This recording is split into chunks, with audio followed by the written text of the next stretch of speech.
आपको तस्वीरें दिखाते हैं। मुख्यमंत्री भजनलाल शर्मा बीजेपी मुख्यालय पहुंचे हैं। तस्वीरें आपको दिखा रहे हैं जयपुर से सीधी तस्वीरें।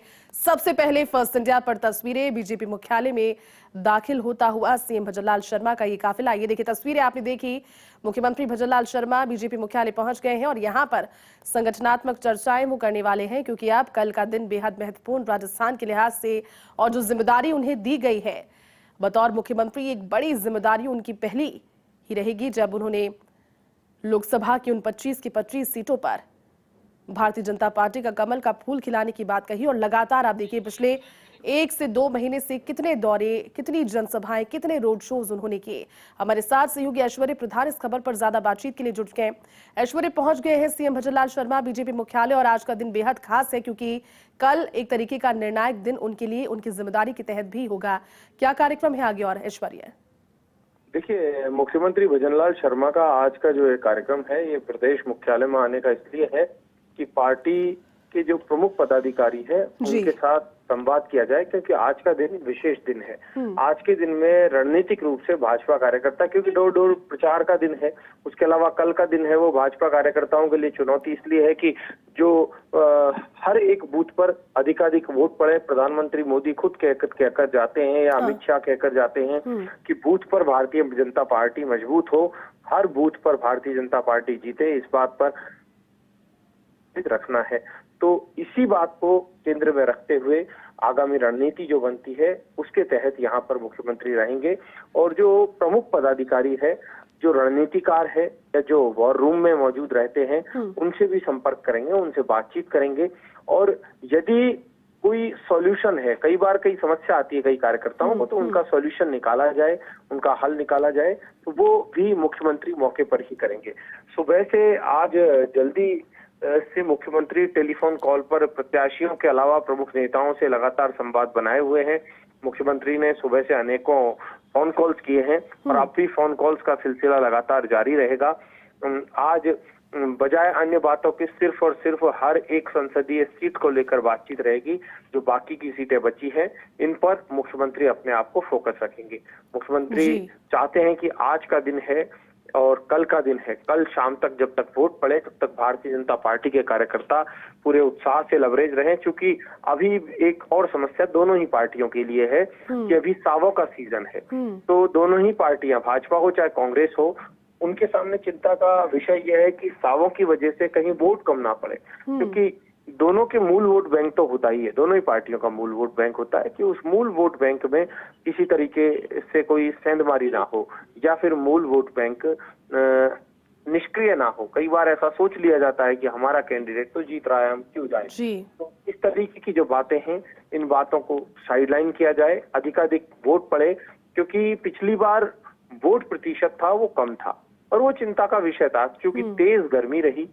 तेज गर्मी के अलावा सावों का सीजन रहा और अगर मोटे तौर पर देखें, एक स्वतंत्र विश्लेषण देखें, तो दोनों ही पार्टियों के कार्यकर्ता अपने अपने लिहाज से बहुत ज्यादा एक्टिव नहीं दिखाई दिया। हालांकि दोनों ही पार्टियां कहती हैं, भाजपा कहती है कि वोट भारतीय जनता पार्टी के पक्ष में पड़ा है, कांग्रेस कहती है कि वोट कम पड़ा है, तो कांग्रेस के वोट ने जमकर वोट किए हैं, बीजेपी ने का वोटर है वो मायूस था। इस तरीके की बातें दोनों पार्टियां कहती है, लेकिन हम कहते हैं कि दोनों ही पार्टियों के वोटर कहीं कहीं कम कहीं ज्यादा ये हो सकता है, लेकिन हो सकता है कि उनमें ऊर्जा कम रही हो, क्योंकि वोट जो है वो कम पड़े हैं, क्योंकि दोनों पार्टियों में वोट तो पड़ते ही, अगर पड़ते तो इन सारी चीजों को लेकर यहाँ पर बातचीत रहेगी, संवाद रहेगा, मनन चिंतन और मंथन का दौर रहेगा। करीब 3-4 घंटे मुख्यमंत्री भजनलाल शर्मा यहाँ रह सकते हैं। हालांकि फिलहाल 1-2 घंटे रुकने का है, लेकिन जो हमारे पास जानकारी है लगभग 3 बजे तक मुख्यमंत्री यहाँ पर रुक सकते हैं। बिल्कुल ऐश्वर्या, आपने ठीक कहा, क्योंकि आज का दिन बेहद जरूरी है। ऐश्वर्या से इस तरह से समझने की कोशिश की जाए, क्योंकि जैसे जैसे 19 तारीख की शाम आगे बढ़ रही थी, कहीं ना कहीं आभास था सभी बड़े पार्टियों को जो कि इस रण में थे, और खासतौर पर भारतीय जनता पार्टी ने भांप लिया था कि मतदान उतना ज्यादा नहीं हुआ, और जब 26 तारीख की तैयारियां की तो उसी दिन से शुरू कर दी। इस दौरान हमने जो आपने कहा कि कार्यकर्ताओं में ऊर्जा का संचार करने के लिए उन्होंने कई बड़े चेहरे राजस्थान के रण में उतार दिए, प्रधानमंत्री के दौरे प्रस्तावित हो गए। और दूसरी ओर हम जब कांग्रेस पार्टी की स्थिति को देखते हैं तो स्टार प्रचारकों के कंपैरेटिवली 26 तारीख के मतदान के लिए बहुत कम दौरे और ना के बराबर दौरे हुए। ये कहीं ना कहीं कोशिश रही कि भारतीय जनता पार्टी अपने केंद्रीय नेताओं को भी मैदान में उतार दे, बड़े चेहरों को उतार दे, और हर तरह से कोशिश किस दिशा में जाती हुई लगी ऐश्वर्या आपको? देखिए, हर दिशा में कोशिश भारतीय जनता पार्टी की ये है कि किसी भी कीमत में भारतीय जनता पार्टी का वोटर उसी अंदाज में रहे, क्योंकि 2014 का जो दौर था तो उस दौर में जो था वो एंटी इनकम्बेंसी थी यूपीए सरकार के खिलाफ। फिर 2019 का दौर आया तो प्रधानमंत्री मोदी से बहुत सारी उम्मीदें थी, तो उन उम्मीदों को और पूरा करेंगे प्रधानमंत्री मोदी, ये उम्मीद थी। अब की बार जनता है वो प्रधानमंत्री मोदी ये जानते हैं, उनको विश्वास है कि जनता है पिछली बार से ज्यादा वोट देगी जी। और कांग्रेस कहती है कि पिछली बार से कम वोट मिलेंगे, पिछली बार से नुकसान इस बार हो सकता है, इस तरीके से कांग्रेस कहती है। लेकिन जब वोट पड़ जाएंगे सभी की सभी सीटों पर तब स्थितियां स्पष्ट हो पाएंगी। ठीक है ऐश्वर्या, शुक्रिया आपका हमारे साथ जुड़ने के लिए, इस बातचीत के लिए।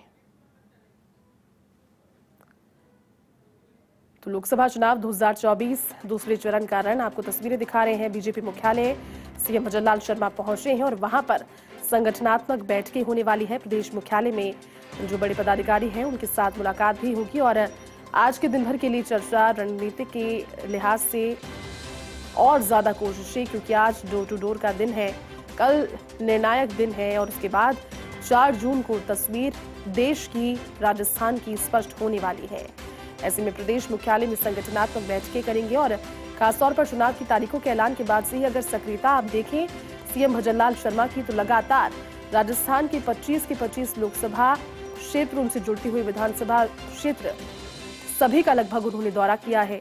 मुख्यमंत्री बनने के बाद से ही उनकी दौरे शुरू हो गए थे, क्योंकि जनता के बीच पहुंचकर जो पहले उनके क्षेत्र थे कार्यकर्ता के तौर पर, उसमें तो उनकी पहचान और जानकारियां जनता के साथ में सीधे तौर पर रही, लेकिन अब वैसी ही जानकारी, वैसी ही पहचान जनता तक उस विश्वास के साथ पहुंचाना कि बतौर सीएम, बतौर राजस्थान के मुख्यमंत्री वो हर एक तक पहुंच अपनी बनाने की कोशिश इस अवधि में करते रहे जब से चुनाव आयोग ने तारीखों का ऐलान किया। और अब तक आज की तारीख यानी 25 अप्रैल तक उनकी कोशिशें लगातार जारी है। कोशिशें कल भी रहेगी, क्योंकि कार्यकर्ताओं और पदाधिकारियों को साफ तौर पर ये निर्देश उनकी ओर से और खुद प्रधानमंत्री नरेंद्र मोदी बार बार जब राजस्थान पहुंचते हैं उस संबोधन की ओर से दिया जाता है, जब वो कहते हैं कि हर बूथ पर इस बार वोटिंग का जो रिकॉर्ड है वो टूटना चाहिए, यानी कि मतदाता ना, खासतौर पर नए वोटर्स, फर्स्ट टाइम वोटर्स को भी उन्होंने बार बार ये संदेश, ये अपील की है। मैसेज के जरिए उन्होंने अपनी बात पहुंचाने की कोशिश की, जगह जगह पहुंचकर जनसभाएं, आप देखिए कितनी सारी जनसभाएं, कितने सारे रोड शोज, लोगों के बीच पहुंचना, संगठनात्मक बैठकें करना, प्रबुद्ध जनों से संवाद करना, ये सभी कोशिशें यही कह रही है कि राजस्थान में जब डबल इंजन की सरकार अब है तो राजस्थान का जो बीते 2 बार का रिकॉर्ड 2014 और 2019 का है, 25 सीटों पर भारतीय जनता पार्टी की जीत, वो कितना पूरा हो पाता है ये समय बताएगा आने वाला। लेकिन अभी कोशिशों में कोई भी कमी भारतीय जनता पार्टी नहीं छोड़ रही।